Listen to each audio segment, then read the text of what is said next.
So if you're keeping score at home right now, Congress is debating two huge issues right now: ending the partial government shutdown and raising the debt ceiling. But you may not know the difference between the two. It can get kind of confusing when you're talking federal government and big money. So HLN contributor Jason Johnson is joining us from Miami here to break it all down for us. So Jason, this big deadline is coming up this Thursday, October 17th. What are we expecting for this? What's ahead?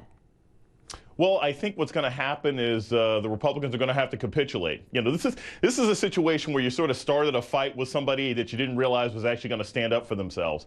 The reason we're in this situation is because the Republicans in the House of Representatives thought that if they waited for a possible debt ceiling or closing down the government, they would get concessions from President Obama, first on Obamacare and then on several other policies. But the President and the Senate Democrats have said no, shutting down the government and the default are not negotiable areas. And so I think we're going to end up getting a deal. This was a gambit that didn't pay off. So you think, too, that the president, there's no way that he's going to budge, because that's what the Republicans are hoping for. Yeah.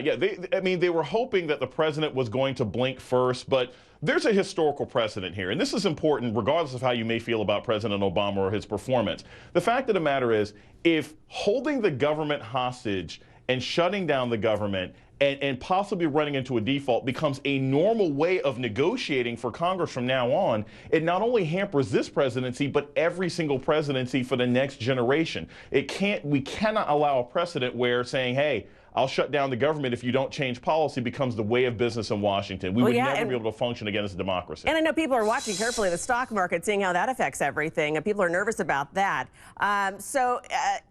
In the month after that we hit that deadline, the Treasury Secretary says that $30 billion will be in the bank on October 17th to pay $220 billion.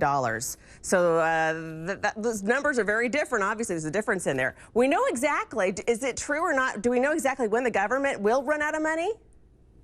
No, we don't know exactly when the government will run out of money, and that's what makes it so risky. I know there's people out there who say, well, you know, since we don't know when it's going to run out of money, is it really that much of a debt ceiling? Well, yeah, it's kind of like driving to work every morning with your car on E. You don't know when it's going to run out of gas, but do you really want to risk it? So it's usually a good idea to raise the debt ceiling so in case we need to bring in some more money, we don't run into, running out of money for our bills. Okay, and the fact or fiction on this one, set us straight on this one. Increasing the debt limit means more spending. This one people really have a hard time wrapping their minds around.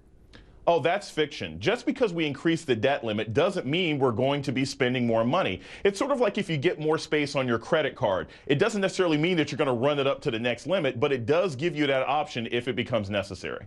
All right. So, and quickly, Jason, tell us the difference between the government shutdown and the debt crisis, because they don't have anything to do with each other, but is it just the timing exactly? Well, it's all a negotiation technique. So the government shutdown happened because we could not come up with what's called a continuing resolution, which is a way to fund the government at the end of the fiscal year. The fiscal cliff, or the sort of debt bill, is what happens on October 17th when the United States will have to raise the amount of money that we can borrow in order to pay off some of our bills. So these are separate issues, but they've kind of been combined because both were being used by Congress as a way to get some sort of concessions from the President of the United States. All right, well, we'll see what happens this week. A big week for sure. Jason Johnson, thanks for explaining it all. Thank you.